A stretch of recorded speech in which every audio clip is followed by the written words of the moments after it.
Hi, my name is Noah Porter, and welcome to the Productivity Project. So, just a little quick introduction of myself. Again, my name is Noah. I'm currently in my third year at Ohio State, majoring in actuarial science.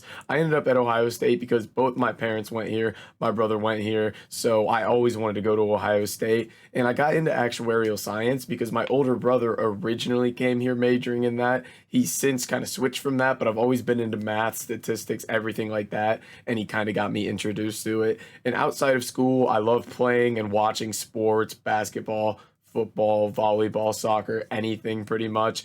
And then also just love hanging out with my friends. So, in terms of my goals for this semester in this project in general, some big ones that I was hitting on were just improving my overall efficiency, trying to get more things done in the day, cutting out distractions when I'm doing things like schoolwork, because again, that kind of conserves time and things like that. Not procrastinating was a big one for me. So, kind of planning out my days, when I'm going to do things, and what I need to get done throughout the day. And then getting work done in a timely manner, which again goes back to that efficiency, cutting out distractions, everything like that. And then the two at the bottom I have here were the two that I kind of took ideas from the book and were the ones I tracked as well. So not having my phone around when I'm doing homework or studying, again, helps me cut out those distractions, get work done in a timely manner. And then drinking only water was an interesting one I took from the book.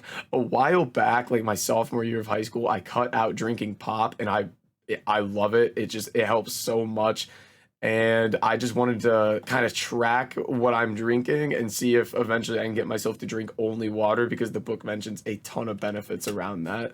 So, the book I chose was The Productivity Project by Chris Bailey. In terms of why I selected this book, the title just kind of caught my eye right away when I was looking through the list of books provided, because I mean, my big goals going into this were just to become more productive so I can get more done with my day. So this just kind of seemed like the perfect book for me right away, and it definitely followed through with that. There's a lot of strategies I've pulled from this book that we're going to get into, and I'm going to continue using past this class. So, in terms of those strategies and ideas that I've implemented and used, one huge one that I've been doing is writing out a to-do list or what I need to accomplish each day. I've got these big whiteboards in my room, and each day I just put a little box and right next to it what I need to accomplish.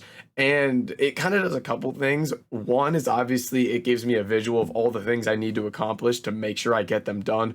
Don't forget assignments, don't forget to go work out at some point, don't forget to go hit the store, pick up something, whatever it may be. You don't really forget things if you have that visual in front of you.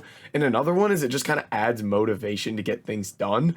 And that's just kind of like, you see all those empty boxes that you haven't checked it. That makes you want to get up, get that assignment done, or drive to the store, get your groceries so you can check that off. And it kind of just gives you an extra little bit of motivation. And then another one that's kind of similar to that is planning out what times I'm going to do each thing. So since I've been doing this, I've been waking up at 5 every day and working out, and then I'll go ahead and make my meals for the day right after I get back. And then if I have an assignment or a quiz to take or something, I'll put a time when I need to do that. So I always carve out a chunk of time when I'm going to get things done. And then after that, I'll have time to hang out with friends, watch sports, whatever it may be. And then another one was just completely putting my phone away when I'm doing schoolwork. And that doesn't mean, like putting it in my pocket, putting it in my bag. It means like if I'm sitting at my desk doing schoolwork, put my phone in a drawer on the other side of the room and forget about it. Now, a lot of these have been relatively easy for me. I'd say that's the most difficult because I like, just like taking breaks when I'm studying, go scroll through Twitter, whatever it may be. But I find that I spend a lot of time on those breaks. And if I can just cut those out, I'll do so much more. And then the last one, again, just drink only water, because it's something I've been trying to do before this started, but the benefits to it are just incredible.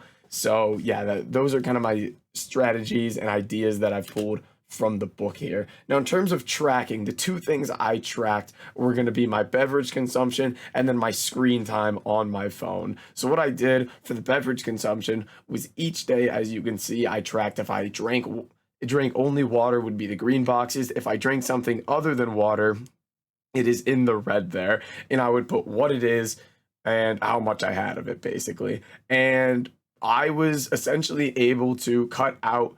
There was one time where I drank something that was not alcohol. So as you can see, each weekend, aside from Easter weekend, I drank Friday and Saturday. It's kind of a social thing, hanging with friends, get the schoolwork done before them kind of thing. And then there's one day there where I had 2 cups of Sprite. I believe I was still home on spring break, just with the family, whatever it may be. But I was very proud of this again, just because I mean, even just like if you go out, have a couple drinks on a Wednesday night, that cuts away from a lot of things you could be getting done that Wednesday night or even that Thursday morning if it impacts you. So I was very happy with that, how that went. And then the next one's gonna be that screen time.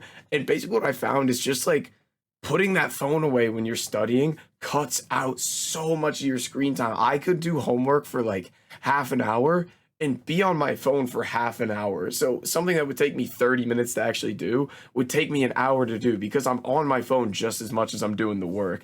And you can see kind of a slow trend down in my screen time minutes on the right hand side there.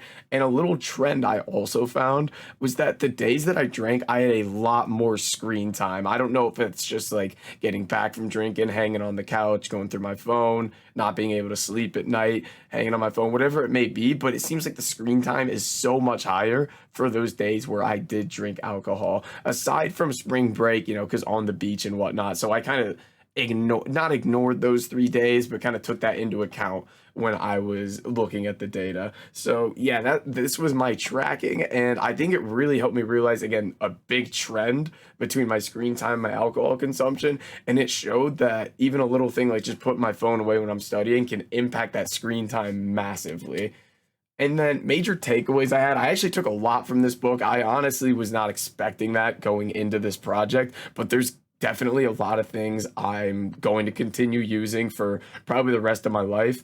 And just some key things. You always have the time for the things you want to achieve is something because there's really no such thing as saying, "Oh, I don't have the time to do this. I don't have the time to do that." If you want to get something done, you'll find the time is what I've realized. And then set goals early and have checkpoints within them driving motivation is again a lot of that to-do list stuff that I made and stuff, visualizing those goals and having something that can kind of drive your motivation, show that you're making progress towards it, checking off boxes, meeting milestones, whatever it may be. And then structure can change your life. Just each day knowing what I wanted to do, knowing when I'm going to do things, it makes things so much easier. It takes a lot of stress off my shoulders, which is huge. And then just a little summary. I just found that it's a lot of just like minor details, tips and tricks that can really change how your day goes, what you can accomplish. And it's just little things. You don't need to go make drastic changes, just tweak small things here or there. And it can really kind of change your whole outlook on your day when you wake up in the morning, things like that. So that is really it for this. I really enjoyed reading the Productivity Project, tracking some different things, and kind of helping improve myself, which is what I really wanted to going into this semester. So that is it for this presentation. Thank you for listening.